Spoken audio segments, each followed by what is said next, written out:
La Sociedad Dominica de Medios de Comunicación, Sodomco, presenta A Pensar Más con Rosa María Palacios. Muy buenos días, señoras y señores, bienvenidos a Pensar Más con Rosa María Palacios a través de las emisoras de la Sociedad Dominica de Medios de Comunicación. La Sociedad Dominica de Medios de Comunicación de la provincia San Juan Bautista del Perú está integrada por Radio Santa Rosa en Lima, Radio Santo Domingo en Chimbote, Radio San Martín en Arequipa, Radio Cepagua en Ucayali, Radio Quillabamba en La Convención. También tenemos otra emisora dominica como es Radio Madre de Dios en Puerto Maldonado. Se une una red de radios amigas como Radio Huánuco en Huánuco, Radio La Voz de Ayacucho en Ayacucho, Radio Pública en Puno, Radio Ancash en Moro, Radio Cumbre en Huancayo, es la radio del Arzobispado, Radio Milenio en Satipo, Radio Estación Solar en Abancay, Radio Oriente en el Vicariato Apostólico de Yurimaguas, Apumaque Estéreo, AM Tagua, también Radio Santa Rosa en la frecuencia modulada en todo el cono sur 105.1. AM Tagua nos pone en podcast en todo el Perú y el mundo, los aplicativos móviles y la página web de Radio Santa Rosa, www.radiosantarosa.com.pe. Bien, ya estamos comunicados con Rosa María Palacios a esta hora de la mañana. Rosa María, muy buenos días. Muy buenos días, Abel, muy buenos días a todos nuestros amigos que nos escuchan en todo el Perú y por supuesto en el mundo entero, a donde llega Radio Santa Rosa y toda la red Sodomco y sus amigos. Gracias por estar ahí en esta mañana fría, limeña. Ya está haciendo frío de verdad, y eso que todavía no estamos en lo más duro del invierno, pero claro, ya estamos en junio, y junio se ha hecho sentir. Y bueno, tengo algunas cifras para empezar esta mañana, Abel, que no son nada positivas. No solamente las cifras de fallecidos y personas enfermas es lo que llama la atención, sino otras cifras que ya han sido utilizadas por el Financial Times y por investigadores peruanos en varios portales de noticias para explicar lo que se llama el subregistro de fallecidos en el Perú. Y la cifra de mayo, de fallecidos en mayo, que registra el Sistema Nacional de Defunciones, el SINADEF, es muchísimo más alta que la cifra de fallecidos en mayo en el año 2019. Entonces, vamos por partes. En mayo del 2019 murieron 8.987 personas, casi 9.000 personas. Pongo ahí. En mayo del 2020, ¿sabes cuánta gente ha fallecido? ¿Cuánta gente muerta? 23.351. O sea, 9.000 contra 23.000. 9.000, solo en mayo, ¿ah? 9.000. 14.000. Hay una diferencia de 14.000. De 14.000 personas. De los cuales el Estado peruano para mayo reporta más o menos 2.500 para COVID.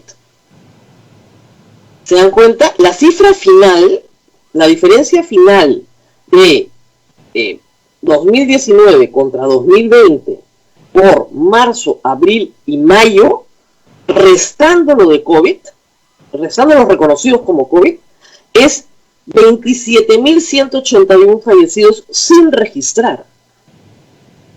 Algunos de ustedes dirán, no, es que todos los años sube un poquito la tasa de defunción porque hay más población. De acuerdo, esa variación la hacen los expertos que saben cómo se maneja esto. Pero son 27.000 fallecidos sin registrar, que pueden ser no COVID, otras enfermedades no atendidas, lo cual también es grave. Pero estamos hablando de 27.000 peruanos muertos más no registrados, aparentemente por otras causas.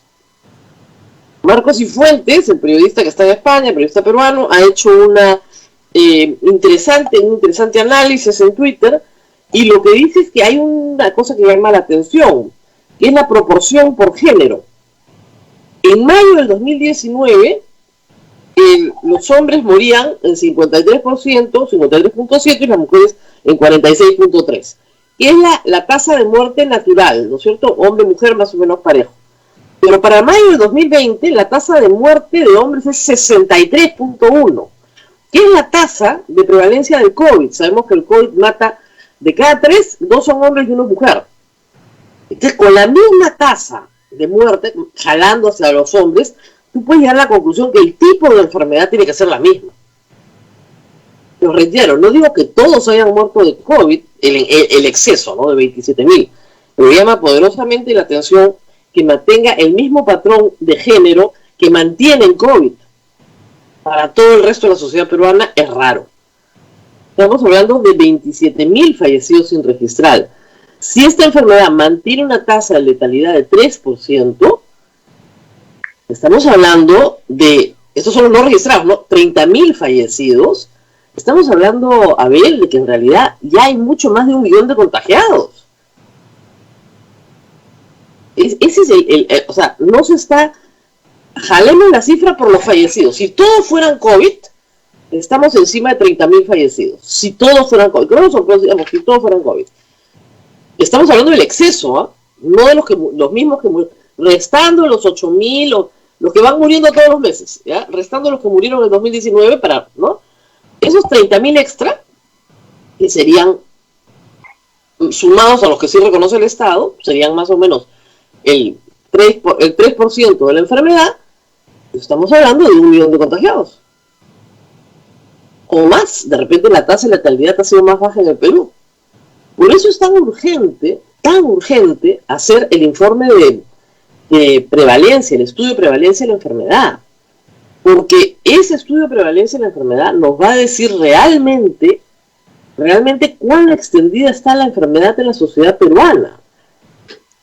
No el número de casos diagnosticados, porque es el número de casos al que se le ha podido hacer la prueba, sino el número de personas que ya han tenido la enfermedad en marzo, abril, mayo, que ya la tuvieron, ya pasaron por ella, ni cuenta se dieron, ¿no es cierto? Y todo el número de personas que no va a, digamos, a tenerla. El Perú tiene una ventaja demográfica que es su juventud. A diferencia de Europa, todavía América Latina tiene juventud, tiene una población joven más grande que la población mayor. Y el Perú tiene otra ventaja geográfica que son los Andes, que hasta ahora nadie ha hecho un estudio serio, aun cuando hay noticias sobre el Tíbet en China, igual que en los Andes, de por qué no se expande la enfermedad a la velocidad que se expande en una altitud elevada. Pero esas dos ventajas, ¿no es cierto?, en números no están arrojando los resultados. Dicho sea de paso, si esto está pasando con el subregistro en el Perú, no quiero imaginar lo que pasa en el resto de América Latina, que también tiene cifras mucho más bajas que las peruanas, con fenómenos muy parecidos. Entonces, llama la atención también. No tengo esa información, no sé cómo funciona el sistema de funciones de Chile, Argentina, Bolivia. Bolivia tiene la ventaja de la altitud también nuevamente, por eso tiene pocos casos, para parte de su población, pero en todo caso ahí hay algunas preguntas que están por responder, Abel, y que no tienen explicación. De otro lado, hay que decir que también hay otros números, son los números de la reactivación. Hoy día, 2 periódicos nacionales coinciden casi en sus portadas. El Comercio y la República hablan de 13.000 empresas que han regresado a trabajar. El Comercio dice solo, y ese solo vale la pena resaltarlo, porque estamos hablando de casi 200.000 empresas en el Perú, formales, digamos, de las cuales solo están regresando a trabajar 13.000. Entonces, la formalidad nuevamente está siendo severamente castigada. Empresas que no pueden volver a trabajar, personas que están en suspensión perfecta, pero que el Ministerio de Trabajo, tú sabes que es notable, el Ministerio de Trabajo no ha aprobado, salvo una suspensión perfecta en todo el Perú. En todo el Perú ha aprobado una. ¿Ya? ¿Y qué están diciendo los empresarios? Que si no aprueba el Ministerio de Trabajo su suspensión perfecta, van a tener que pagar los días no trabajados, como si hubieran sido trabajados. Entonces, al día siguiente cierran, pues, todas las que pidieron, porque no hay forma de que tú puedas sostener una planilla 3 meses o 105 días, que es lo que propone el gobierno, sin ingresos. ¿Cómo pagas? ¿De dónde pagas? No hay forma. Entonces, ahorita tienen sobre su cabeza esa espada. y es que el Ministerio de Trabajo no aprueba las solicitudes de suspensión perfecta. O sea, las presentas y procedes, ¿ya? Pero se supone que tiene que haber una aprobación y no te las aprueban. Estás sujeto a la discrecionalidad de un funcionario que puede aprobar como no puede aprobar, y además con un mandato del Ministerio de Trabajo de que no se aprueben. Básicamente para quebrar a las empresas peruanas, no hay otra forma. O sea, si tú haces eso, las quiebras. Y en el Congreso, también, todo gratis. La bancada, todo gratis, de Podemos, Acción Popular, todo gratis, ¿no? Entonces, ¿qué han logrado con mucho esfuerzo todas las empresas concesionarias de telefonía? Que les permitan suspender el servicio a las personas que deben 3 meses, no un mes, 3 meses. Me explicaban que el mecanismo de suspensión en materia de celulares es el único que permite que la gente pague. Somos muy informales en el Perú. Entonces, si no te cobran, no pagas. Entonces, cuando te suspenden el servicio, pagas e inmediatamente te lo reponen. Y Telefónica tiene un sistema así, claro, Entel, todas las 3 grandes tienen el mismo sistema. Tú pagas y te reponen. Si vas a la mitad. Pero, ¿qué ha pasado? Que en la pandemia, Ociptel decidió que no se cobraba. Se suspendía el pago. Por un mes, por 2 meses, por 3 meses. Y es mucho, ¿no? Entonces ya autorizó a que si no pagas, te cortan el teléfono. Porque, mira, si no pagas, significa que no lo puedes pagar. Entonces es mejor suspender ese servicio hasta que tengas la posibilidad de pagarlo. O sea, hay que priorizar el agua y hay que priorizar la energía eléctrica, pero el celular sí es muy importante. Estoy absolutamente de acuerdo que estar conectados es muy importante. Pero si no tienes de dónde, y en tu casa hay 5 celulares, bueno, quédense con uno, pues, porque por lo menos con ese se puede conectar. Pero no. Entonces, a raíz de esto, ayer fue el presidente de Ociptel, que hay que decirlo, es una persona anticoncesionario, ¿sabes? O sea, de verdad, durante esta pandemia ha hecho mucho daño al impedirnos a todos los usuarios que contratemos nuevos servicios. Ociptel ha hecho todo lo posible para que no mejoremos nuestra capacidad de conexión. Tú te acordarás, Abel, yo lo he contado en este programa. Así es. Yo quería mejorar la conexión para que ustedes me pudieran ver la cara un poquito mejor, ¿ya? Porque yo tenía 2, ¿cómo se llama? Gigas, ¿no? Acá, ahora tengo 80, ¿ya? Pero no te imaginas el drama. Nada más Ociptel consideraba que si yo lo pedía de favor, me lo podían hacer. Yo no estaba pidiendo un favor, estoy pidiendo un derecho. Es un derecho, el derecho a contratar libremente, que está en la Constitución. Yo le dije, si no me dan permiso, me pongo una acción de amparo.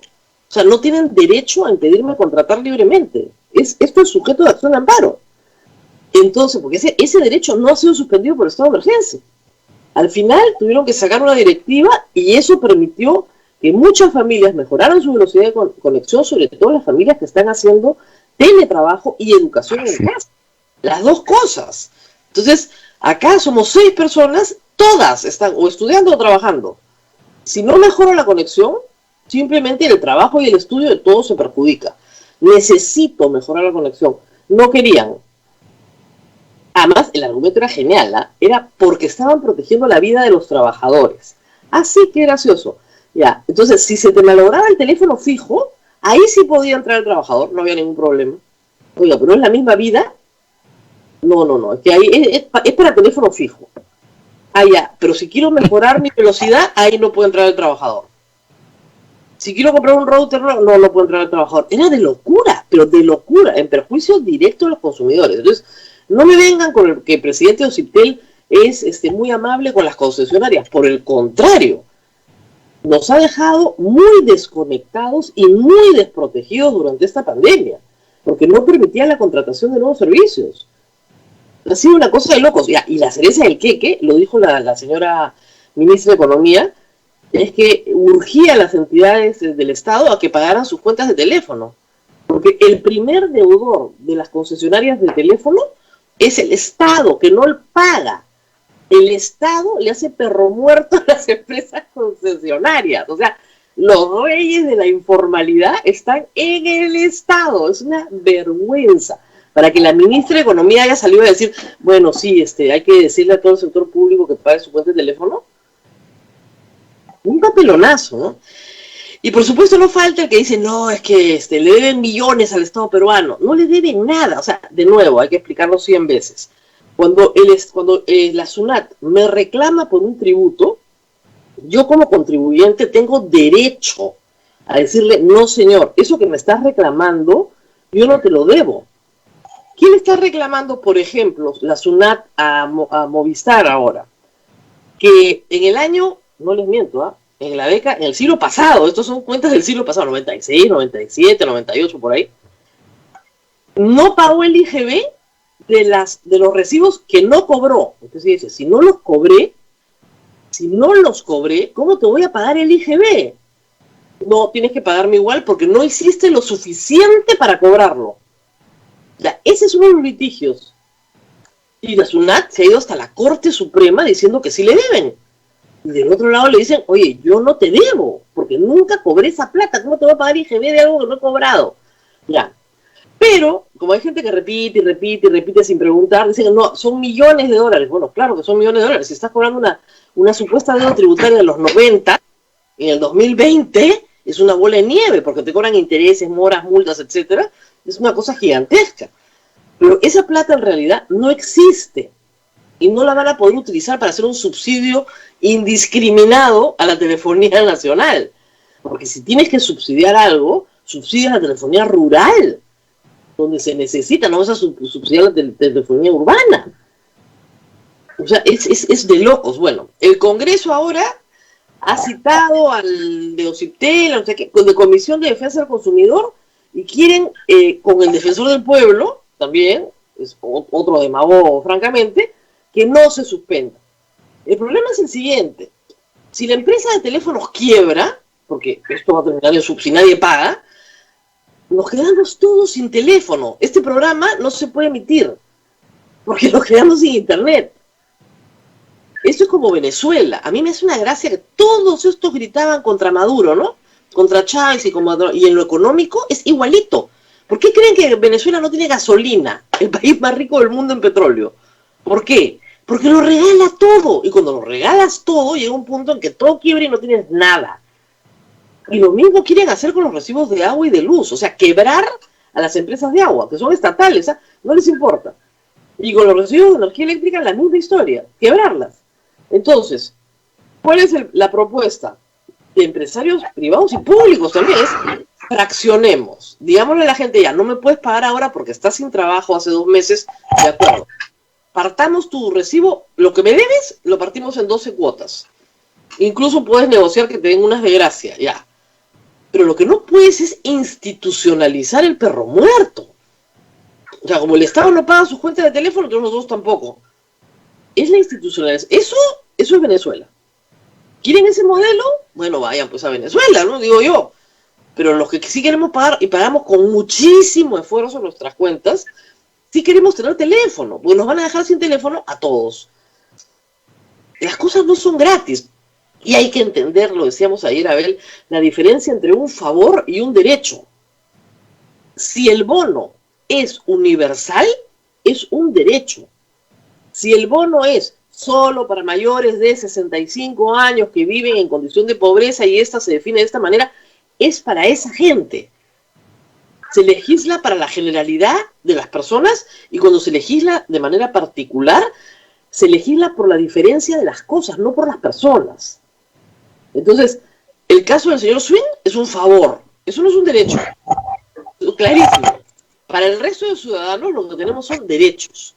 Entonces, yo tengo derecho a contratar libremente y a estar conectada. Yo tengo derecho a que se me otorgue un subsidio del Estado que se otorga de manera universal. Entonces, esas son las cosas que hay que discutir. Y hay que volver a recordar 100 veces. Cuando el gobierno dice, vamos a dar una ayuda, no te está ayudando, está cumpliendo una obligación. Cuando el gobierno hace el programa social Caliwarma, por ejemplo, no está ayudando a los niños, está obligado por ley, a dar ese alimento en las escuelas. No es un favor. El problema de este Congreso es que creen las clientelas políticas, y sirve de las políticas. ¿Cómo estarán las cosas, Abel, que ayer ha salido un comunicado de líderes de Acción Popular, justamente en el fallecimiento de Javier Álvaro Arrimi, que falleció ayer a los 92 años? Ha salido un pronunciamiento de varios líderes de Acción Popular, ex candidatos, ¿no? Víctor Andrés García Belaúnde, Barrenechea, Raúl Díaz Canseco, diciendo que no es el momento de presentar estas sonceras que están presentando en el Congreso. Sonceras que pasan por ejemplo, querer modificar la Constitución, reformas constitucionales, para que justamente se puedan regalar estas cosas gratis, ¿no? Todo gratis. Luego, por ejemplo, deportar a los venezolanos, porque ni Hitler, pero les juro, ni Hitler en sus operaciones de limpieza étnica. Deportar a los venezolanos porque son venezolanos, que hay que deportarlos. Eso ha sido proyecto de Acción Popular, es una vergüenza. Operaciones de limpieza étnica planteadas en el Congreso. Es una cosa que tú dices, no, es que no, de vergüenza ajena, es horrible. Discriminación por nacionalidad, es horrible. ¿Cómo pueden presentar una cosa así? Como yo decía a la gente de Acción Popular, oigan, Fernando Belaúnde fue un migrante, porque fue deportado en el Perú y asilado político en Estados Unidos. Y se le trató muy bien. Muchos años vivió fuera, sin ningún inconveniente. Hay gente que en Perú se le quitaba la nacionalidad y fueron recogidos y atendidos por Naciones Unidas y por otros estados. ¿Cómo es posible que en esta circunstancia gente de Acción Popular, que sufrió todo lo que sufrió después del golpe del 68, quiera ahora aprobar un proyecto de ley para deportar venezolanos por ser expulsión de venezolanos por el mero hecho de ser venezolanos? Es una vergüenza. Y lo que dicen, porque uno de los que no firma el comunicado es Johnny Lescano, a quien le atribuyen la autoría de todos estos proyectos, o por lo menos su padrinazgo. Él dice que no, pero le atribuyen la autoría de todos estos proyectos de corte socialista, que son francamente un espejo de Venezuela. Salvo por la expulsión de los venezolanos, ¿no? Pero podría perfectamente darse un tipo de norma de esa naturaleza en Venezuela. Así estamos. Entonces, tenemos que salir adelante como país y tenemos un Congreso que quiere todo gratis. Todo gratis. Todo gratis para que al final no tengamos nada. Porque gratis no existe, señores. Además, ya lo vivimos. Abel tiene mi edad, es un poquito menor que yo, pero por ahí vamos. Pero ya vivimos eso, pues, con Alan García primero. ¿O cómo creen que fue? Igual era todo gratis, pues. Todo gratis, pero no había. El teléfono costaba $1, pues, al mes. La electricidad, $2. Pero claro, no había electricidad y no había teléfono. Entonces, no pagabas por algo que no existía. Bien bueno el sistema, ¿no? ¿Quieren volver a eso? Era un lujo tener teléfono. Oye, yo me acuerdo que tú apenas tenías cierta edad, o te casabas muy joven, una de tus obligaciones era inscribirte para tener un teléfono. Y podías algún día. Y podías esperar 20 años por un teléfono. O, como pasa con todos los bienes escasos en este tipo de sistemas económicos, ir al mercado negro. Y un teléfono, por si acaso jovencitos que me escuchan, un teléfono en los años 80, fines de los 80, en el mercado negro, en Lima, costaba $2,000. Que en ese momento $2,000 serían como 5,000 de ahora. Imagínense que a ustedes, por tener teléfono, cualquier teléfono, por estar contactados, les hicieran hacer un pago de $5,000. Pero qué barbaridad. Ya pues, eso era el Perú de los 80s. Eso era el Perú de los 80, el mercado negro de teléfonos. ¿Te acuerdas? Los famosos pares en los postes. La gente se robaba los pares en los postes de los teléfonos fijos y por supuesto no había el número suficiente. Entonces había un tráfico de pares por todo Lima.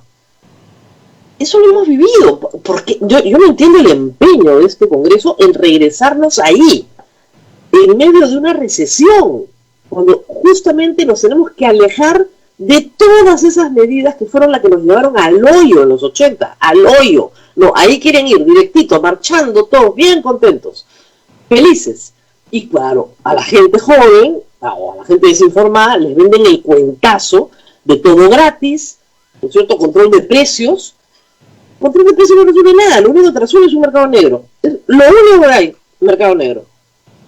Y además en un país tan informal como el Perú, el mercado negro se arma en 5 minutos, créanme, pero facilísimo. ¿Tú controlas un precio? y consigues lo que quieras en el mercado negro a otro precio, por supuesto.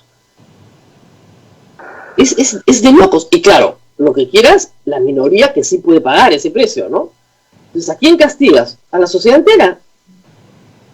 En cambio, si todos podemos pagar un poquito del servicio de teléfono, lo que cuesta, hay planes de 19.90. Hay planes de 19 soles. Ya, pues no puedes pagar 19 soles. Bueno, de repente no puedes tener teléfono, pues. De repente no toda tu familia va a tener 2 teléfonos cada uno, pues. Vas a tener que tener uno para 5 personas, ya. Pero por lo menos tienes comunicación, tienes Aprendo en Casa, que se puede obtener por internet en las zonas urbanas del Perú, no en todas las zonas. En las zonas rurales no, obviamente, pues en las zonas rurales no hay internet para nadie. No es un problema de que no pagues la cuenta. Ahí vas por televisión o por radio a donde llega, porque hay zonas donde no llega ni la televisión ni el radio tampoco. Así es. Pero hablando de internet, Aprendo en Casa queda libre, es libre, no tienes que pagar por tenerlo. Te conectas libremente a Aprendo en Casa, lo paga el Estado. Ahí tienen, eso no es un favor, eso es un derecho. Porque es obligación del Estado brindar educación pública, gratuita y universal. Es obligatorio, está en la Constitución, no te están haciendo un favor. Entonces, como es obligatorio, hay que brindarla. No todo el mundo puede acceder, es verdad, pero es gratis, es gratuita. Es gratuita para los alumnos y para los profesores, además. Suena bonito, Rosa María, pues no pagar, ¿no? Nadie quiere pagar nada. Nada, es muy bonito, muy popular. Si es no pagar, me avisan y yo no pago impuestos, ¿ah? Claro, no pagamos impuestos. Ah, bestial. Entonces, ¿con qué plata le pagan su sueldo al congresista? A mí no me importa, porque es todo gratis, pues. Entonces, no pagamos impuestos, el Estado no tiene con qué mantenerse, no tiene cómo pagarle a los profesores, a los maestros, a los policías, a los militares, porque todo es gratis. Todo es gratis, no pagamos impuestos. Ya no hay IGB. ¿Qué tal? ¿Qué les parece? Más barato, pues. Y la tienda de la esquina que te venden, no, y ahora vas a la tienda y te llevas las cosas nomás gratis. Ya, es exactamente lo mismo que ir a la bodega y decirle al bodega, oye, dame, ¿sabes qué? Quiero pan, quiero leche, quiero azúcar, me la llevo gratis. Es exactamente lo mismo que no pagar la cuenta de teléfono. O sea, ¿por qué va a ser gratis? Te están dando un servicio, no te gusta el servicio, te parece caro, eso es otra historia, pero gratis no va a ser. Es la cultura del perro muerto, muy institucionalizada en el Congreso, muy institucionalizada, y esa cultura del perro muerto destruye. Los colegios privados ya tenían el problema, y las universidades privadas también, de la cultura del perro muerto por ley. Si tú no pagas nada, y pagas todo en diciembre, no te pasa nada, no hay ninguna consecuencia. O sea, tú puedes pagar el colegio una vez al año. El día de la matrícula pagas el año anterior. O sea, en intereses, lo que te ganas, o sea, imagínense, ustedes agarran toda esa plata que van a gastar todo el año en su hijo y la ponen en un plazo fijo a un año, les dan 5%. ¿Okay? Y al año siguiente pagan. Ya se ganaron su 5% sobre esa plata. 5% que el colegio no tiene, obviamente tiene que endeudarse a más tasa para poder cubrir ese hueco que tú le estás dejando. Esa es la cultura del perro muerto, pues. Básicamente eso es lo que se está haciendo en el Perú. Institucionalizar poco a poco, y esa no es una ley de este Congreso, es una ley de 2 congresos atrás. Y se llamó, sí, nosotros decíamos, la ley del perro muerto. No, que las familias no pueden pagar, es que si no pueden pagar educación privada, tienen que ir a la educación pública, hay otra opción. De hecho, ya miles de familias han solicitado el pase de los niños de la educación privada a la educación pública. Entonces, hay que ir por ese camino, pero no soluciones que son absurdas. No quiero que me den gratis. Lo gratis no va a ser, pues. ¿O qué creen? ¿Que los colegios no tienen planilla? ¿Que no tienen que pagar? O sea, porque también tendrías que decirle a los profesores, profesores, ahora ustedes trabajan gratis. Y el profesor se volteará y dirá, bueno, entonces yo también quiero gratis la comida, porque gratis yo no vivo el aire. Y el de la bodega dirá, yo tampoco quiero pagarle a mi proveedor. Y el proveedor, o sea, ¿qué es esto? Destruir la cadena de pagos, ese es el plan. Uno termina con Venezuela. Así Rosa María, así terminamos. Rosa María, tenemos que ir a la pausa porque ya está esperándonos el doctor Fernando Tuesta. Así es, para hablar de las elecciones del 2021. ¿Qué queda de la reforma? la reforma en escombros en este momento, porque tampoco es que el Congreso quiera reformar nada. Todo lo que nos ofrecieron en campaña, fue mentira. Congresistas mentirosos, de verdad. ¡Qué descaro! Yo todos los he tenido en el set. En enero, ¿te acuerdas, Abel? Sí, con la reforma política, la vamos a sacar adelante. ¡Mentirosos! ¡Qué bárbaro! Oye, porque estos sí han mentido, pero en grande, ¿eh? Como era un añito nomás, dijeron, bueno, un añito nomás, y como no se van a reelegir, el descaro para mentir ha sido increíble. Bueno, vamos a la pausa y nos vamos con Fernando Tuesta.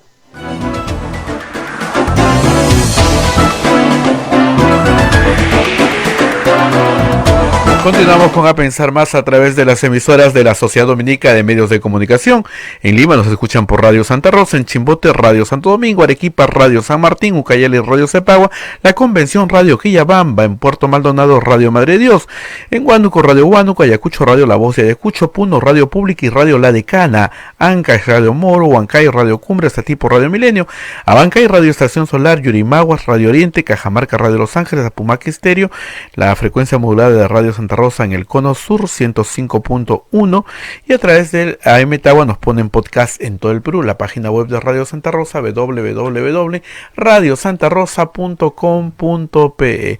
Rosa María, ya estamos en comunicación con el doctor Fernando Tuesta Soldevilla, politólogo y presidente de la Comisión de la Reforma Política. Adelante, Rosa María. Muy bien, muy buenos días a Fernando Tuesta. Y quería empezar por, bueno, yo sé que no son las mejores noticias en ningún plano, pero ¿qué queda de la reforma política para las elecciones del 2021, para las inmediatas? Mira, todavía no hay un cambio definitivo, pero hay muchos nubarrones, digamos, en el horizonte parlamentario de la reforma. Hay que recordar a los oyentes que del paquete de 12 normas que presentamos al Ejecutivo, que a su vez derivó al Congreso, se aprobaron 6, 2 de carácter constitucional, que tuvieron una primera votación, pero que hasta ahora no se realiza la segunda, que era inmunidad y limitación para candidatos que puedan, que tengan sentencias en primera instancia por delito doloso de más de 4 años, ¿no? Eso todavía no se ha aprobado.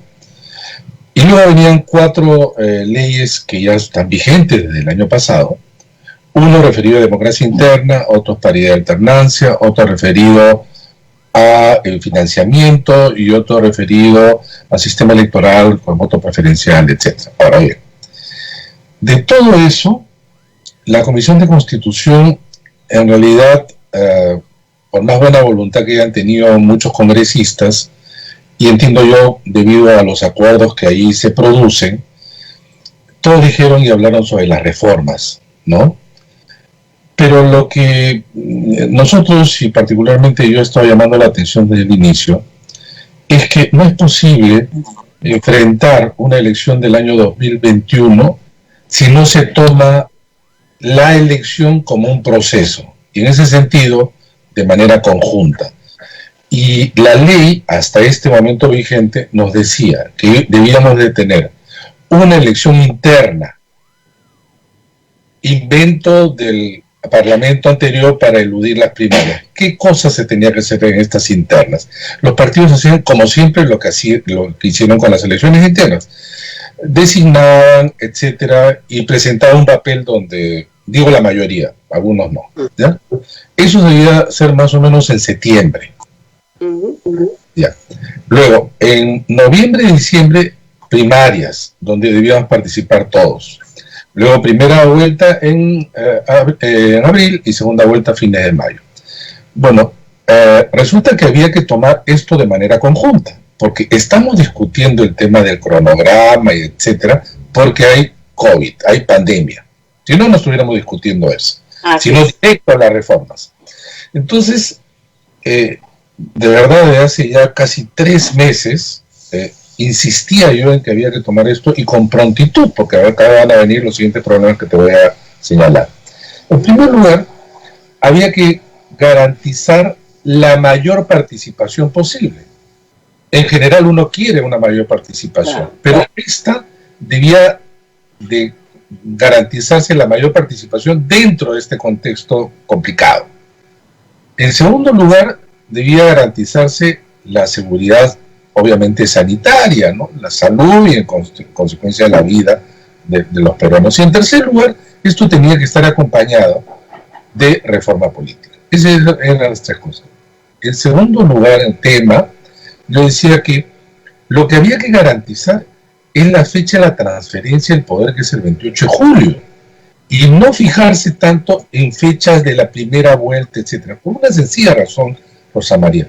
Mientras más nos alejemos del hoy día a la fecha de la elección, tanto mejor, porque tenemos la esperanza que entre, no sé, pues el contagio de la manada y quizá por ahí una vacuna en mejores condiciones, tanto mejor. Esto quería decir que las fechas de las elecciones de primera vuelta, que sí está en la norma y está en la Constitución, segundo domingo de abril, no debía estar escrito sobre piedra, sino entendido entonces como una modificación del conjunto. Entonces, particularmente yo, y esto no tiene nada que ver con la comisión, decía, suspendemos, antes que salgan todas estas normas, las primarias, siendo la niña de nuestros ojos. Suspendemos la primaria al 2022 junto a las regionales y municipales, porque era pronto, porque era esto complicado. Las internas, que eran en el cronograma antes, si las primarias las postergas, las internas, más que postergar, porque hay algo como tienes que seleccionar, no lo puedes hacer presencial. No lo puedes hacer presencial. Porque además, según los partidos, ¿sabes cuántos militantes tienen todos los partidos? 1,5 millones. Sí, claro. 1,5 millones. Y entonces, luego de las 2 vueltas electorales, yo sé que es discutible, pero tengo algunas razones para argumentarlo, debía hacerse solo en una sola vuelta. Entonces, ¿qué pasaba con esta propuesta, Rosa María? En primer lugar, las 4 que están ahora en el cronograma movilizarían 78 millones de personas. Claro, imposible. 78 millones, porque son 25 millones, 3 veces, porque es primera y segunda vuelta, son 75 millones. No se puede. 1,5 millones, casi 77 millones más Fuerzas Armadas, en fin, ya hay. Y eso, con mi propuesta, lo reducimos a 25, de 78 a 25. En términos del erario público, pasaba de 780 millones de soles a 290 millones de soles. Pero antes de ir al tema de la segunda vuelta, de la primera vuelta, concentrémonos primero en este año. Ya, entonces, octubre, está claro que en octubre primarias abiertas, simultáneas, obligatorias no va a haber. No, pero es que el no va a haber se coinciden con algunos que entendemos de que esta es una necesidad del COVID y no un pretexto.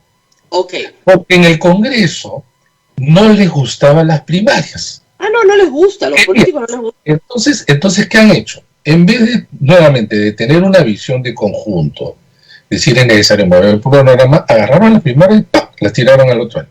Y dijeron, oye, pero las internas tampoco pueden ser presenciales. Eso va a ser en otro dictamen. Así pues, en el otro dictamen, y además ya se han escuchado voces, es por delegados. Y mira, acá viene el tema de Rosa María. Han traducido los partidos desde el 2006, que la elección de delegados, en realidad, solo participan un puñado de gente, que es la realidad, en el fondo es cierto. Pero, en la norma lo que te dice es lo siguiente: los delegados tienen que ser elegidos por sus bases. ¿Así es? Por lo tanto, deberían participar 1,5 millones. Lo que hace la elección de delegados es simplemente una elección indirecta contra aquellos de un militante, un voto, que es una elección directa, pero participan todos y en consecuencia es presencial. Si yo traslado las primarias al próximo año, al subsiguiente año, por ser de necesidad de salud pública, ¿por qué voy a hacer presenciales las de delegados? Entonces la propuesta era voto electrónico no presencial. No presencial. Además, en el primer caso, la OMPE tendría que gastar 70 millones de soles y en el no presencial 10 millones. En el primer caso, riesgo de contagio, etcétera, alto. En el otro, casi nulo. Cero. Pero no lo están haciendo así. Claro, o sea, la propuesta entonces, como digamos, como experto sería, hagan una primaria, pero una primaria, un militante, un voto electrónico. Sí, digamos, primaria acotada a militantes, ¿no? Ok, acotada a militantes, por cierto. A militantes. No universal, sino, claro, no abierta, sino cerrada. Claro, Una primaria cerrada. Ya, entonces, ¿y por qué no quieren los partidos eso? Que es una iniciativa lógica. Pero además porque, ¿sabes qué? Ganan, es que racionalmente ganan, porque en las primarias, perdón, en las internas que ellos siempre han hecho, y tengo documentos del Jurado Nacional de Elecciones, y que se repite en el 2006, en realidad te muestran papeles diciendo, acá hubo elección de delegados en tal sitio, tú sabes un papel, sello, etcétera. Y quienes deciden en la convención, digamos, ¿no? Ajá. Yo casos de 3 personas, 18 personas, 40 personas deciden por el resto. ¿Quiénes son los que han cuestionado esto? ¿Nosotros? No, los mismos militantes. A lo largo del tiempo, los propios militantes. Entonces, vamos a hacer lo mismo, que este es el peor escenario. ¿Sabes cuál es el peor escenario, Rosa María? Es así. Internas, como siempre lo han hecho. Chao primarias. Primera y segunda vuelta. O sea, no ha cambiado nada. Y sin reforma. O sea, y sin reforma. Eso va a ser. ¿Y por qué vamos a pensar que el 2021, por obra y gracia, no sé de quién, en la política va a cambiar? La política va a cambiar. Si esto vamos a tener un congreso igualito a este y igualito al anterior, y todos los últimos han sido igualitos, con las mismas reglas. Y estaremos lamentándonos, etcétera, como siempre. Y un congreso que se desprestigia, sin ningún cambio, habiendo con mucho esfuerzo avanzado, porque lo que tenía que hacer este congreso no era comenzar a presentar nuevos proyectos de ley, como si no existiera. Rosa María, tú lees los proyectos de ley, la exposición de motivos, ¿tú crees que hacen referencia? ¿Tú crees que dialogan o cuestionan los que están ya aprobados? No. Las exposiciones de motivos son descripciones, pedazos de aquí y allá, un poquito, y la verdad supongo que no estoy criticando a los asesores, muchos de ellos haciendo esfuerzos por organizar algo que les dicen, hazlo por acá, ¿no?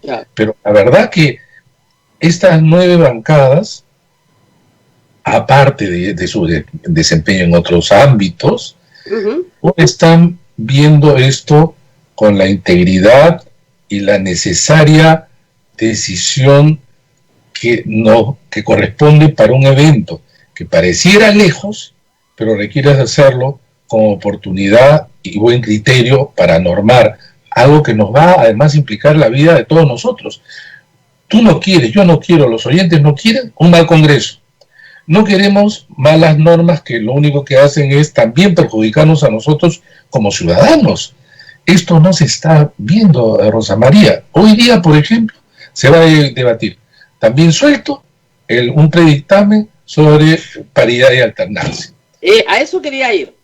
¿De qué se trata este dictamen? Porque según el señor Merino, él nunca ha propuesto eliminar la paridad, que por el contrario, él quiere hacer una reforma más profunda. ¿Dónde está el truco acá? A ver. Mira, es cierto que había variaciones en relación a su primer proyecto, ¿no? Y recordarles primero a los oyentes lo siguiente. Se aprobó la norma, como muchas, pero siempre se colocó la disposición transitoria que denaturalizaba para el 2021 la norma. ¿Qué decía esta disposición transitoria? En el 21 decía 40%, o sea, no era paridad, sino cuota.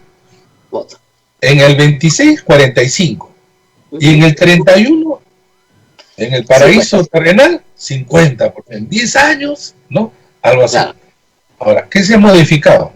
Aceptan paridad, pero con la alternancia confusa, pero además, y lo más peligroso es que no están levantando, de ahí yo creo que en los grupos de mujeres que apoyan, feministas, a quienes tengo mucho respeto, no creo que logran calibrar que mantener el voto preferencial las perjudica y además corroe más allá ya del tema de género al conjunto del sistema político. Y lo que quieren es mantener el voto preferencial. Y claro, es como decirles, ya está bien, todos se van en la carrera de 100 metros, todos se van a vestir igualitos, ya le damos zapatos, vestimenta igualitos. No se preocupen, pero ¿qué hace el voto preferencial?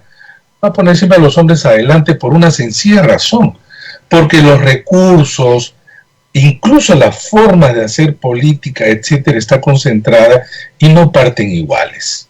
Pero además el voto preferencial, estamos viendo ahora, Rosa María, es el camino ahora donde ya no los partidos representan intereses, sino cada individuo representa intereses, ¿no? E intereses en algunos casos, en muchos casos, tremendamente peligrosos. No, delincuencial. O sea, ¿cómo puede representar el interés de una actividad ilícita? O sea, hacer colectivo en el Perú es una actividad ilícita. Bueno, la defienden, entonces claro. La apoyan, ¿no? Claro, no, y te dan recursos en tu campaña para que lo defiendas después. Y se nota, es un descaro. Incluso hay los que son ellos mismos colectiveros, que tienen sus propios colectivos. Entonces no puede ser. Bueno, eso es lo que estamos viendo. Y lamentablemente... Va a elevar eso. No, ahora... Este congreso que viene es de 5 años. No puede dar ni medio. Creo que hay un ejemplo que sí es bien saltante, que es el ejemplo de Acción Popular. En teoría, Acción Popular nos dijo que solo iban a poner una lista de militantes, dirigentes, de personas que eran del partido. Bueno, cada uno tiene su interés diferenciado. Uno quiere deportar venezolanos y el otro quiere controlar precios. Y el otro quiere reformar la Constitución por ley. Entonces, o sea, y ese es un partido orgánico. ¿Cómo serán los otros? Tanto sí que han salido un grupo, he visto, de firmantes, más allá que está de acuerdo o no. O sea que lo que uno observa es un partido que debió ser el más cohesionado y parece pues el más dividido, ¿no? Y con todo lo que representa Acción Popular y con toda la responsabilidad presente e histórica que tiene en sus manos, que dicho sea paso, una pena la muerte de Javier Álvaro Orlandini, un hombre que hizo mucho por las instituciones y por propia Acción Popular, ¿no? Pero, digamos, ahí hay un tema que lamentablemente, Rosa María, y también es entendible, los focos de atención no están dados allá, ¿no? Entonces, no hay ninguna esperanza de que se derogue el voto preferencial para el 2021, ¿verdad? Mira, el voto preferencial, después de luchar contra él, que más de 2 décadas creo, empieza así. Todo el mundo está a favor de que se lo haga. Conforme se acerca el día, se invierte las posiciones, ¿no? Porque además tienen ellos, claro, es cierto que los políticos siempre legislan acá y en todas partes según también lo que les conviene, sus intereses, y eso es así, ¿ya? Pero, ¿sabes lo que pasaba en otras oportunidades, pese incluso a parlamentos duros, que había una sociedad civil, una prensa más atenta a lo que estaba pasando y era parte de la agenda? Ahora es difícil. ¿Cómo vas a colocar esto como una agenda de importancia cuando otro está acechándonos, ¿no? Entonces es un tema de salud pública. Pero no hay que desatenderlo de ninguna manera. Aprovecho además para decirte lo siguiente, que eso está ya casi en el subsuelo. Se ha convocado a concurso público para la elección de jefe de OMPE, jefe de RENIEC, y en los próximos meses van a cambiar 4 de los 5 magistrados del Jurado Nacional de Elecciones, incluyendo su presidente. Por lo tanto, vamos a tener nuevas autoridades para el próximo proceso electoral. Y allí la Junta Nacional de Justicia tiene un trabajo enormemente importante, porque va a tener que escoger a 2 personas que tienen, por cierto, que dirigir instituciones que tienen ya, digamos, el cronograma casi acabado, por un lado, pero también con gran incertidumbre. Porque si el Congreso sabe hasta cuándo puede modificar las normas, casi hasta fines de septiembre. Y las autoridades electorales, según el cronograma, tienen que estar presentes ahora en agosto, Entonces entran con incertidumbre, ¿no? Incertidumbre debido a que el Congreso está viendo cómo actúa. Esto tenía que ser parte de la agenda que todos, casi todos están de acuerdo. Claro. No debería dedicarse a 20 cosas, sino a 2, 3 cosas buenas. Una de ellas es la reforma. El problema es que las personas que conocimos en la campaña son otras una vez que se sientan en el curul. No sé qué tienen esos asientos, ¿ya? Algo tienen esos asientos, no sé, los ponen nerviositos, se transforman en otra cosa. Todos los que desfilaron, y muchos de los cuales yo debo haber entrevistado como unos 30 que están ahorita en el Congreso, nos juraron que su prioridad era la reforma política, que se iban a abocar a la reforma política. Y de la reforma política no hemos visto nada, y lo único que estamos viendo son instrumentos, proyectos que son absolutamente populistas y que no tienen ninguna correspondencia con lo que necesita el país, en vez de hacer esta cosa. Pero bueno, estamos mal. Ahora, hablemos de la primera y la segunda vuelta famosa. Disruptivamente, como suele ocurrir, acá el doctor Fernando Tuesta se ha presentado ante el país en sus columnas del comercio a decir, ¿saben qué? No se necesita 2 vueltas. Con una la arreglamos. Y eso en realidad rompe una tradición que viene no desde 1980, sino desde 1985, aunque hay que decir que ni en el 80 ni en el 85 hubieron 2 vueltas. En realidad, la segunda vuelta en el Perú es en 1990. Así es. Pero a partir de esa fecha, con excepción del 95, ha sido un instrumento muy importante para consolidar mayorías en una política muy atomizada y muy polarizada. ¿Por qué eliminar la segunda vuelta si la política no se ha construido en bloques? O sea, si tuviéramos 2 partidos, no necesitamos segunda vuelta, pero tenemos decenas de partidos. ¿Por qué eliminar la segunda vuelta? Bueno, yo lo he dicho en el contexto general de la pandemia, ¿no? Aparte, críticas a la segunda vuelta y los otros desde siempre. Ajá. Ya. Rosa María, las elecciones no son un fin, son un medio. ¿No es cierto? No son un fin mismo. Por lo tanto, los sistemas electorales obran con ese objetivo de ser un medio. Hay N formas de elegir, no hay una forma de elegir. Una forma era la que tuvo la República Peruana y casi toda América Latina de hacer sus elecciones por mayoría. No digo una sola vuelta porque eso implica como si estuvieras cortando algo que siempre tiene que estar. Digo por mayoría relativa. Ganaba tenía más votos. Y en la historia del Perú, el porcentaje más bajo quien ganó en ese sistema fue en el año 1962, en donde casi empataron Belaúnde con Ariel Latorre con 32.10 y 32.6. Los famosos tercios. Antes y después todos superaron eso. Ese es un primer tema. O sea que siempre hemos tenido, quizás la mayoría es joven y cree que las 2 vueltas son obligatorias en todo el mundo. En todo el mundo no hay. ¿Hay en dónde? Hay. Este es un invento francés. Los franceses de la época napoleónica. Y desde la Quinta República hasta ahora. Pero ¿sabes qué es lo que tienen los franceses y qué es simpático e interesante? Que es lo siguiente. Ellos te hacen primera y segunda vuelta presidencial con una diferencia de 2 semanas. Así es. O sea, yo le decía a mis alumnos, no es lo mismo como en el fútbol, tiempo suplementario, que si terminan los 90, te da un poquito de agua, te secas y a los 5 minutos sigues jugando y termina el partido, en fin. Lo nuestro es, termina el partido, te vas a tu casa, entrenas, 2 meses. Ese es otro partido y por lo tanto es otro modelo. Porque das respiro, da la posibilidad, en fin. Pero ¿qué hacen los franceses? Termina y tú ya sabes quién es el presidente de la República. Pasa un mes y se elige la Asamblea Nacional en 2 vueltas. En 2 vueltas, Rosa María. O sea, nadie en la circunscripción gana simplemente con mayoría simple, sino con mayoría absoluta, o te vas a una segunda vuelta una semana después. Entonces, ¿cuál es entonces, qué se diseña ahí?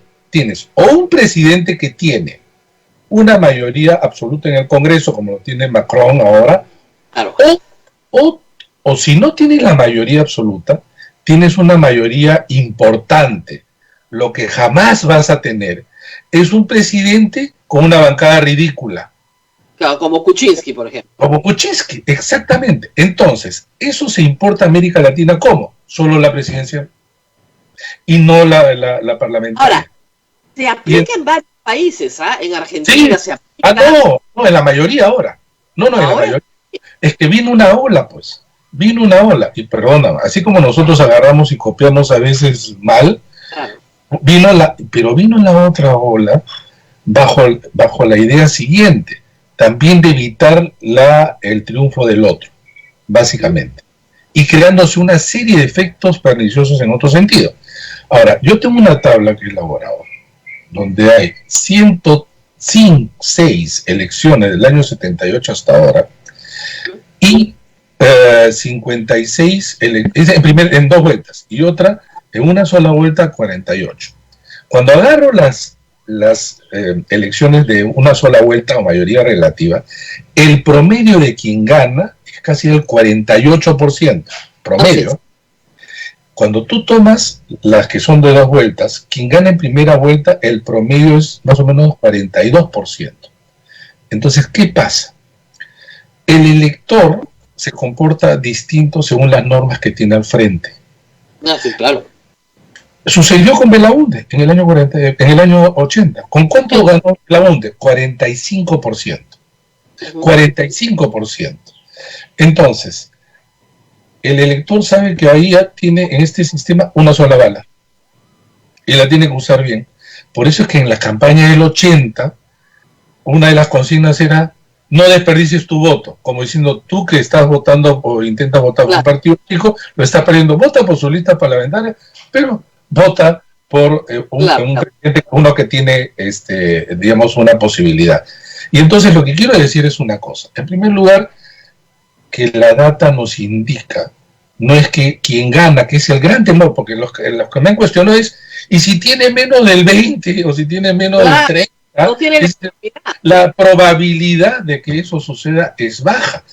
Pero dice, pero hay muchos partidos de la dispersión. Yo he cuadrado eso con candidaturas y en algunos casos es más que el nuestro. Entonces, pero a lo que voy es lo siguiente. Acá depende de la regla, Rosa María. El porcentaje no te da la legitimidad, te lo dan los acuerdos políticos, porque de lo contrario, en muchos países que no hay segundas vueltas, serían ilegítimos. Y nuevamente les digo, quieren asociar con lo del fútbol, porque eso son reglas. Si tú ganas 1-0, te dan 3 puntos. Si ganas 9-0, te dan 3 puntos. Ah, sí, claro. Todo el mundo quisiera ganar 7-0, apabullar al otro. Pero a veces, un partido que tú ganas 1-0 es porque es un partido muy ajustado. Y el rival es un rival de polentas. Y de repente tu triunfo es un triunfo al contrario más esforzado, significativo, esforzado. El cuánto ganas no implica cómo gobiernas. No implica cómo gobiernas. No, porque la legitimidad ya te lo da por el ejercicio, por el desempeño. Ahora bien, atendiendo entonces de todas maneras, pero dicen, oye, pero si es menos del 30%, yo diría, ¿saben qué? Entonces que decida el Congreso en segunda vuelta. ¿Por qué? Por los dos candidatos más votados. Ese es invento de Tuesta. No, eso hubo ya en la Constitución peruana. Sí. Eso hubo, solo que decía 3 en vez de 2. El último país que tuvo esto fue Bolivia. ¿Sabes hasta cuándo? Hasta que llegó Evo Morales. ¿Qué ventaja tiene esto? Porque uno puede decir, oye, los parlamentarios. No, ¿sabes qué? Que se crean coaliciones políticas de gobierno que se sustentan en el Congreso. Y Bolivia tuvo la mayor estabilidad de su vida entre el 84 hasta que llegó Evo Morales, que ya ganó abrumadoramente. Por esto lo que se llamó también el presidencialismo parlamentarizado, porque allí sí en Bolivia estaban muy debilitados. Pero quiero retroceder entonces diciendo, quienes me dicen mantengamos entonces las dos vueltas, yo no solamente quiero discutir sobre esto o no, sino que me digan si es que ir 2 veces no es el doble de riesgo que ir una sola vez a votar. No, pero supongamos que para junio ya hay vacuna, pues. ¿Ya? Para junio ya hay vacuna. ¿Ya? Ahora, suponiendo que no hay... Pero en abril no hay vacuna. Ya, pero guardamos la distancia, pues, la cola cada 2 meses. No, Rosa María, mira, tú has ido a votar como yo y muchas veces. Claro. Una cosa es que guardas la distancia dentro del local. ¿Sabes cuál es la distancia normal en un momento de votación como ya el 2016? ¿30 centímetros? ¿20 centímetros? Ya, ponle un metro y ese colegio va a tener el aforo y luego la calle y la calle. Fernando, lo que haces es votas en 2 días. Eso es lo que he propuesto. 2 días, más horas, ya, vota 2 días, más horas, pero estás hablando de 25 millones que los hoy día, 25 millones que los concentras en 8 horas en 5.000 locales. No hay muchos locales. Ojo, pero van a votar 18. En las últimas elecciones votaron 18. Pero escúchame. 18 millones. No, pero las últimas no son significativas. Eso ya, no es comparable. Las anteriores votaron 19.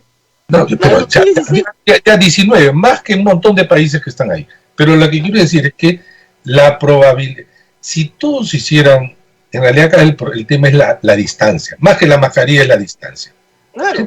Distancia, pues, pero si es en el segundo piso de los colegios, te estás cruzando, en fin. El riesgo, o sea, olvídate de los mercados, Rosa María, olvídate de los mercados. La orden te puede garantizar en el local. Y esto ¿Y no podemos votar los 18 millones virtual? Yo, que soy, digamos, un entusiasta de esto, no creo que para esta elección se pueda. Pero además, eso sí sería hasta mucho más rechazado que el de una sola voz. Si no quieren lo de los internas solamente para militantes. Claro. No, pero incluso ¿sabes cuáles son los otros problemas? Que tú sabes que en Perú se votaba históricamente, hasta el inicio del siglo XIX, en 2-3 días. Así es. Hoy día, ¿sabes cuál es el problema? Que ya, votas, digamos, sábado. ¿Y qué haces con los votos luego? Y se queda No, es que lo que haces es que las mesas del sábado sí tienen escrutinio. Y las mesas del domingo también vas adelantando los parciales. Bueno, es que ese es el problema. Nadie te va. Nada. Eso se convierte.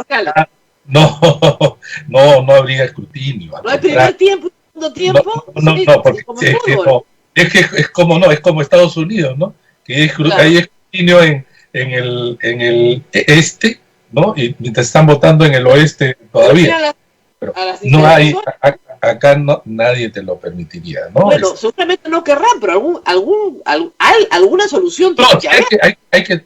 Una de las cosas que yo propuse y que ni siquiera se ha puesto a discusión es que ¿por qué te atrasa? ¿Por qué hay a veces amontonamiento de gente? Por 2 razones. Uno, porque la gente no actualiza su DNI y por lo tanto no vota en el distrito donde aparece. ¿Por qué? Porque le dio flojera, decía lo que fuera. Entonces te vas a ir, vives tú en Miraflores, pero en realidad tú vives en Miraflores, pero en realidad estás viviendo, qué sé yo, no sé, en Jesús María. O no hay transporte o te vas en tu auto. Entonces alrededor hay autos, etc. Ese es un primer problema. Lo segundo, ¿sabes qué? Los miembros de mesa. Varias veces hemos propuesto lo siguiente, como Colombia, como Uruguay, muchos países, ¿quiénes son los miembros de mesa? De la administración pública. Y docencia. Magisterios en muchos sitios. Magisterio y administración pública. Tú sorteas dentro de ellos. Ahí a ellos sí le puedes decir, yo te doy 2 días por una labor. En cambio, el otro, te doy dinero, abre la cuenta, es un problema. En Uruguay les dan, Rosa María, porque además, claro, no es un solo día, sino dan la capacitación, 5 días. Dan 5 días. En Argentina le das y encima le pagas. Porque de verdad es una labor, además un día domingo, es una labor, bueno, pero entonces, si haces eso, toda vez a las 8 de la mañana. En cambio, ¿qué está pasando? Muchas veces por el amontonamiento, la Al gente... mediodía. Claro. Todo eso también, obviamente, ocasiona la concentración y pone en peligro elecciones. Mira, y debemos aprender también de los que están delante de nosotros. ¿Quiénes están delante de nosotros? Ahora en julio vota República Dominicana. Y en septiembre está votando Bolivia. Y Estados Unidos está votando en noviembre. Ah, sí. Pero hay que aprender de ellos para algunas cosas. No todo se puede tomar, pero ya están poniendo incluso en discusión República Dominicana si se va a hacer o no demasiado cerca. En todo caso, Rosa María, creo que este tema hay que discutirlo y verlo pues Ahora, de Fernando. Rosa María, Sí, Rosa a ver. María, permíteme un segundito, una pausa y volvemos, por favor, doctor. Tuesta, un momentito. Paramos. Gracias. Yo me palada, pero paramos. Ya, vamos a la pausa un segundo. Continuamos a pensar más a través de las emisoras de la Sociedad Dominica de Medios de Comunicación. Adelante, Rosa María. En la pausa estábamos en una conversación muy rica con Fernando Tuesta, porque, claro, ustedes dirán, y eso es lo que pasa con todos, somos humanos, ¿cómo fueron las elecciones del 2016, las del 2011, las del 2006, las del 2001, las del 2000? Entonces, nuestra experiencia reciente, como electores, nos marca. Dicen, no, Fernando Tuesta no me va a permitir votar por el menos malo en segunda vuelta. Yo con mi voto en segunda vuelta impido que el que es el peor gane. Ya, con eso, bueno, el otro no será bueno, pero por lo menos el peor no ganó. Si no me permites eso, me voy a quedar con el que la mayoría quiere. Eso es un desastre.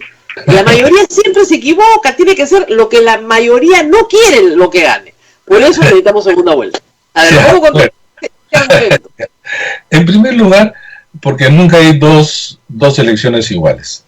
En segundo lugar, porque en realidad, repito, el elector no se comporta de la misma manera.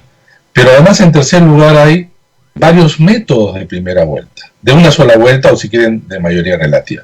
Uno es el que te digo, gana el que tiene más votos y claro, tú quieres gobernar, no, acá se gobierna en positivo, quien tiene más votos, punto.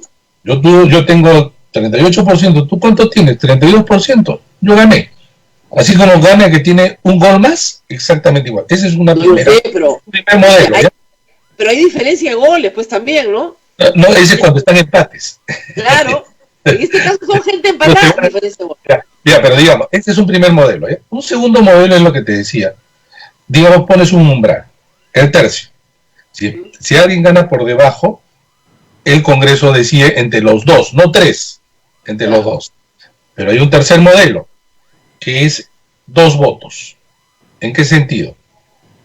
Es lo que se llama un voto positivo y un voto negativo. Ya. Voto por X candidato positivo y voto por no quiero que gane de ninguna manera, negativo. Este de acá. Y al final es la diferencia, es quien gana. O puntos en contra, eso sería, me encantaría. Yo Pero votaría, solo votaríamos, claro, pero el problema es que ahí todo el Perú votaría en blanco positivo y solo votaría negativo, pues. No creo. No, la gente si quiere, sí elige. Las minorías votarían por el positivo, pero la mayoría votaría negativo y nada más. Te aseguro que la gente votaría por ambos. Yo te aseguro que no. Sí. Ahora, entonces, los países tienen una diferencia de porcentaje. Es algo así como, si el candidato le saca 10 puntos al otro, ya no hay segunda vuelta. Claro, ese es Argentina, ese es Nicaragua, ese es Ecuador. Exactamente. Claro. Entonces, puede ser que no haya segunda vuelta si hay una diferencia, ¿ya? Esa podría ser una modificación. Pero que es lo mismo, porque mira, si es que me ponen 40-45% con una diferencia de 10, ese sería el caso. Ahí no ha habido, digamos, segunda vuelta de ninguna manera en el 85 cuando ganó Ala, que no hubo en realidad porque se retiró Barrantes. Pero digamos, legalmente tendrían que ir a la segunda vuelta. O digamos Keiko en relación a Kuczynski, aunque Keiko no llegó al 40%, llegó al 39.5%, una cosa así. Pero ¿sabes qué? Yo creo 2 cosas. Que el sistema debe producir no solamente un ganador con los suficientes requisitos, y 2, seguimos siendo con la pandemia, Rosa María. Y yo creo que ahí este es un elemento que no hay que descuidar y por lo tanto minimizar. O sea, un punto de equilibrio es lo que quiero decir. Y no solamente con estas 2 vueltas, sino en el conjunto de lo que te dije, los 4 eventos. Tienes que mirarlos de manera conjunta, ¿no? Y lo que me temo es que vamos a terminar sin hacer nada, ¿no? Y yo le decía, sí, pues esa es contrarreforma, porque se había avanzado, ¿no? Se había avanzado. Y no hay nada que nos indique, señores, lo que ustedes están haciendo va a ser distinto en el 2021. ¿Por qué? ¿Por qué va a ser distinto? Y si es igual, es peor. Si claro, es igual, porque el resultado, ya lo estamos viendo en este congreso, es siempre el mismo, pero para peor. O sea, no mejora. Siempre es el mismo, pero para peor. Así es. No mejora. Pues son las mismas reglas. No te mejora, ¿no? Esto no te mejora. Claro, desde 1993 para acá son las mismas reglas y no mejora. Son las mismas reglas y no mejora. Ese es el problema. A ver, tenemos preguntas del público porque me queda poco tiempo ya. Y yo tengo también una reunión. Así es. A ver. Mucho, vamos. Acá tengo alguna preguntita del público. La gente propone mucho el uso del internet. ¿Dónde está el entrampamiento? Doctor Tuestaquín no quiere que se haga la votación por internet, o es imposible lograr que para las siguientes elecciones se pueda el voto electrónico. A ver, yo no estoy proponiendo el voto electrónico no presencial, o sea, por internet, para las elecciones generales, porque algunos ya me han criticado de esa manera, porque la OMP no podría hacerlo ya para las próximas elecciones al 100%. Sí para las elecciones internas de los partidos, solo para sus militantes, que no es poca cosa, es 1,5 millones. Si los congresistas, por lo menos he escuchado hasta ahora, ojalá no sea así, se oponen a esto, se opondrán a esto con mayor razón. No hay ningún país que haya hecho, salvo Estonia, por internet en general. Hay siempre un temor que es necesario vencer. Porque, mira, mientras estamos hablando, en el mundo se están transfiriendo pues dinero, datos, de todo, porque no se va a poder transferir resultado. La voluntad. Es cosa de seguridad, y para eso hay que contratar, hay que hacer todo lo que sea necesario. Pero si no le dices a la OMP ahora, oye, solo para las internas, tienes el aval, tienes el dinero, hoy lo puede hacer. Pero si se lo dices en septiembre para que lo haga en noviembre, te puedo decir, ya no tengo, por más que me des dinero, por más que me des la norma, tiene que ser también oportunidad. Y no quieren, ¿por qué? El promedio de los que van a las internas hechas por los partidos, el mejor partido lleva el 15% de sus militantes. Con esto tú garantizas que participe un montón de gente. ¿Sabes lo que me dicen los propios congresistas? Me dicen, y el Perú profundo, ahí donde no llega nadie. Ya, dame tu padrón a ver si es que tú tienes tus militantes ahí donde no llega nadie. Eso. En segundo lugar, Rosa María, no estamos pidiendo que cada uno tenga un dispositivo, cada votante. Si yo estoy en mi casa, y son varios militantes con uno, yo me demoro que 1 minuto en votar. No necesito, está confundiendo con el teletrabajo, el telestudio, tú tienes cada uno tiene que tener casi uno, ¿no? Y no lo tienes que quitar, no tienes que tener 8 horas además. Necesitas puntual, 1 minuto a lo más. Y ahí en zona, si es que de repente se dice, hay una zona rural, alejada, que varios partidos tienen militantes, que no creo, la OMP sí podría llevar una tablet para que vote. Claro. Es el tema, ¿no? Pero ya para una elección general necesitas, digamos, un mayor tiempo, inversión, pero sobre todo un nivel de persuasión en general, los políticos que le temen mucho a la tecnología. Porque dile a los chicos si se podrá votar a los nativos digitales, que se reirán pues de nuestras generaciones, que se están discutiendo sobre si esas cosas se pueden o no se pueden hacer, ¿no? Para menores de 25 años esta conversación debe ser graciosa, ¿no? Claro que sí. Pero efectivamente, aún hay que decirlo, en las últimas elecciones el voto electrónico estaba bajo discusión, Fuerza Popular estaba absolutamente en contra. Presencial, pero presencial. Es lo que se llama la presencial, tú tienes que ir a... Pero estaban en contra del voto electrónico presencial, imagínense el voto electrónico no presencial. Totalmente, sí, yo de acuerdo, yo estoy de acuerdo contigo, hay una nivel de resistencia enorme. Claro. Incluso un miembro del Tribunal Constitucional, que no quiero decir su nombre, argumentaba de que la Constitución dice mesa de sufragio, entonces es una mesa. Oye, es una abstracción. Es una mesa. O sea, si no casi le faltaba decir de madera. Casi le faltaba decir de madera. Claro, si no era con 4 patas, no era mesa, además. Así es. Mesa de 4 patas. Y de madera. Muy bien. De madera. Rosa María, una última pregunta. Si el presidente Vizcarra desea pues la reforma política, ¿podría ser cuestión de confianza sobre este tema? Sí, claro. Sin ninguna consecuencia, ¿no? Sí, pero claro. Sin ninguna consecuencia, salvo que te vuele en tu gabinete. Claro. O sea, claro.